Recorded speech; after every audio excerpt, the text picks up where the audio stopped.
Harga properti bakal turun nggak sih? Atau malah bakal naik terus? Jadi, kapan waktu yang tepat buat beli properti? Atau sebenarnya perlu nggak sih beli properti?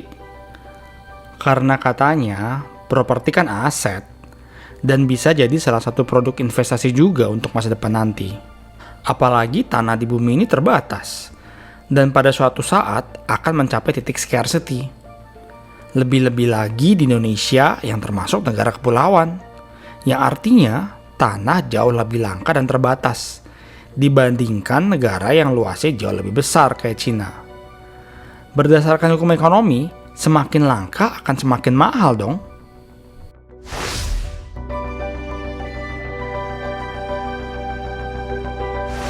Selamat datang di YouTube channel Slave Berdasi.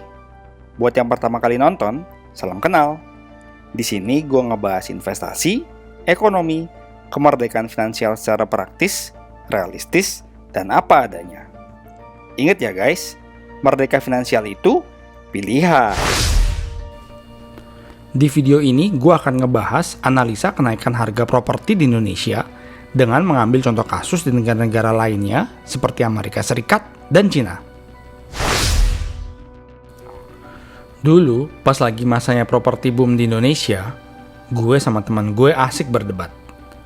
Teman gue berargumen kalau harga properti itu nggak akan bisa turun. Pemikirannya karena masih banyak orang yang belum punya rumah dan masih banyak yang mau nambah rumah. Apalagi populasi bertambah terus.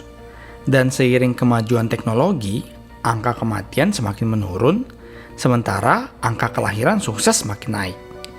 Dan efeknya akan semakin banyak orang yang butuh tempat tinggal. Sementara ruang yang ada terbilang terbatas, yang artinya harga akan mengikuti demand dan kelangkaan. Ya bukan hal yang aneh orang masih mikir kayak gitu. Bahkan sekarang pun masih banyak yang mikir kayak gitu. Apalagi orang-orang tua. Makanya orang-orang kaya ada tuh yang sebagian gak punya saham, tapi pasti punya tanah bejibun kan. Entah tanahnya ada di ujung Berung atau di Cilegon. Pokoknya tanah yang berupa aset atau investasi. Pertama yang perlu kita ingat, gak ada yang namanya paham ekonomi yang sempurna. Selalu ada defect, selalu melalui trial and error, dan mencoba memilih yang terbaik dari plus minusnya.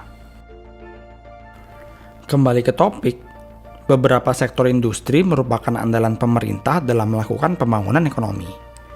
Beberapa bahkan jadi anak emasnya pemerintah karena narasi yang bikin jatuh cinta, yaitu multiplier effect pada ekonomi.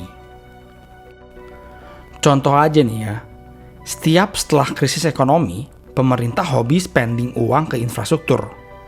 Ya karena efek multipliernya yang besar. Di industri infrastruktur ini yang terdampak oleh spending uang ada banyak pihak. Ya ke kontraktornya, ya ke supporting bisnisnya, ya ke masyarakat lokalnya, ya ke penyerapan tenaga kerja baru, dan kegunaan manfaat setelah selesai dibangun. Efek paling gampang dan nyatanya, di setiap konstruksi bangunan baru pasti tuh ada berdiri 1-2 warteg buat makan dan jajan para kulinya.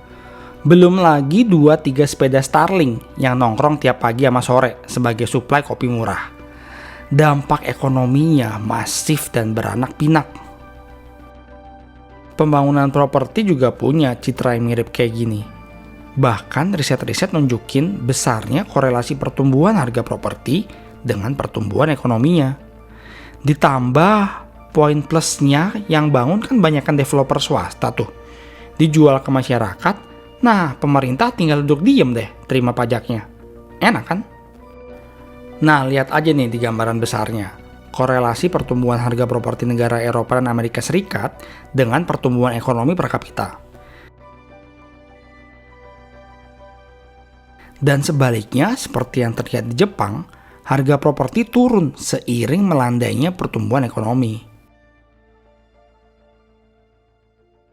Biasanya, kombinasi kontribusi dari pembangunan properti itu sekitar 15% pada perekonomian atau GDP.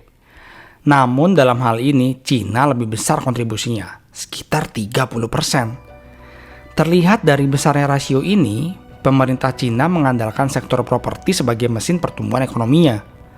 Tapi sayang, sekarang pembangunan properti di Cina terlihat nggak lagi sustain. Kelihatan nih di masalah utang yang menggunung pada raksasa emiten properti Cina kayak Evergrande.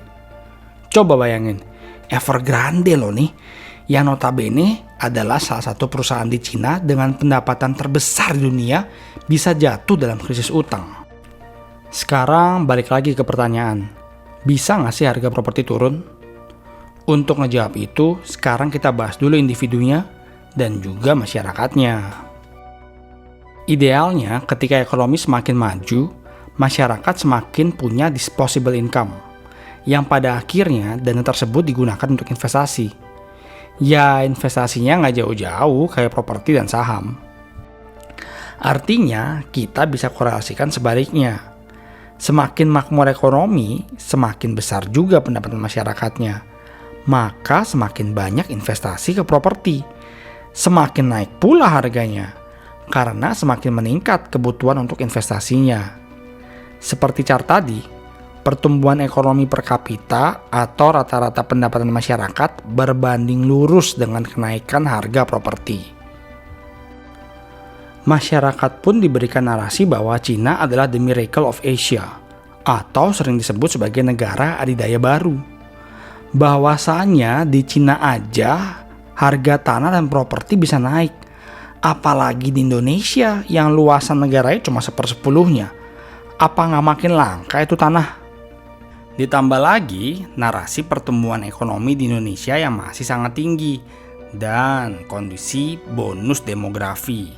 Jadi gampang banget buat para developer ngegoreng harga propertinya sampai langit ketujuh. Dengan kenaikan harganya, ngebuat masyarakat semakin berbondong-bondong beli properti. Semakin spekulatif. Terbanglah harganya ke bulan. Dulu pas zaman boom properti, gue inget banget tulisan-tulisan ikan properti kayak gini. Belum bayar udah untung 250 juta. Jadi kaya tanpa modal dan lain sebagainya. Tapi pertanyaannya, gimana dengan kebutuhannya? Butuh nggak orang-orang? Sekarang coba kita flashback lagi ke tahun 2011-2012. Pas zaman gue masih jadi broker nih. Gue inget banget tuh, dulu rame tentang cerita Ghost City di Cina. Gimana pembangunan properti di daerah Inner Mongolia yang megah tapi nggak ada penghuninya. Gue bertanya-tanya, itu duit pada kemana coba? Nggak rugi apa developernya? Tapi sekarang setelah gue pikir lagi, kan kasusnya waktu itu penjualan masih naik terus, harga masih bisa digoreng. Jadi walaupun developer ada utang, ya ketutup dengan total sales yang besar, baik dari kenaikan harga maupun dari kenaikan demand. Pas mau nambah pinjaman lagi, mereka bisa klaim penjualannya bagus. Mana asetnya banyak pula buat jadi jaminan. Ya padahal kan aset properti yang nggak laku. Masyarakat Cina kan duitnya udah saking banyaknya sampai luber-luber tuh. Nah, mereka butuh investasi dalam bentuk aset. Makanya developer sana berani gulung terus harga naik akibat ada excess demand untuk investasi atau bahkan spekulasi. Nah, kalau pertumbuhan penjualan properti kayak gini lebih karena investasi bahkan spekulasi hingga jauh melebihi kebutuhan. Dan yang butuh pun semakin gak mampu untuk sewa, apalagi beli. Jadinya menyebabkan ketimpangan yang semakin besar dan semakin banyak perumahan kosong. Harga naik kalau nggak laku disewain dan jadi semakin susah dijual lagi. Apa masih akan terus naik itu harga? Atas dasar apa harga naik lagi? Yang ada jadi sangkos bayar pajak, perawatan rumah, dan lain-lainnya. Pada akhirnya, sebagian masyarakat pelan-pelan sadar. Permintaan lama-lama melambat, dan yang paling telat nyadarlah yang jadi korbannya. Jadi kayak main rebutan kursi. Kebijakan bangun akhirnya menyentuh limitnya. Kenaikan harga properti yang semu, permintaan yang melambat, meningkatnya kesulitan likuiditas, dan hutang yang menggunung. Jadi bola salju yang semakin besar, yang akhirnya muncul ke permukaan saat ini dengan di blow up-nya masalah Evergrande. Lalu kalau dibandingkan properti di Indonesia gimana? Gue coba bandingin salah satu rasio solvency yang suka dipakai debt to equity ratio dari dua saham properti terbesar Indonesia dan Cina. Dari sini terlihat rasio hutang saham properti Indonesia jauh lebih rendah, yang artinya jauh lebih sehat. Iya, masih banyak orang yang belum punya rumah. Iya, permintaan bakal naik terus. Tapi seberapa banyak masyarakat yang mampu beli properti? Seberapa besar pertumbuhan permintaan setiap tahun? Kalau ternyata suplai properti jauh melebihi permintaan tahunan, jadi buat apa bangun baru? Buat properti yang lebih menarik, yang akhirnya menggulung ekses suplai semakin besar. Masalah properti ini masalah klasik yang terus berulang terjadi. Di Jepang tahun 90-an, di Amerika Serikat tahun 2007, dan sekarang Cina tahun 2021. Dan bukan gak mungkin di Indonesia suatu hari nanti.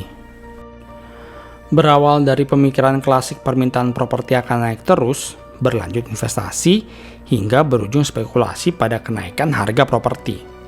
Jadi, harga properti bisa turun nggak? Melalui petualangan perspektif ini, Slave Berdasi bercerita dari point of view-nya sendiri tentang hidup, pekerjaan, keuangan, ekonomi, sosial secara jujur apa adanya. Semoga melalui cerita Slave Berdasi, kalian mendapatkan sudut pandang baru yang bermanfaat. Like dan komen kalau suka sama videonya, dan subscribe untuk ngikutin video-video terbaru dari Slave Berdasi. Sampai ketemu di video berikutnya.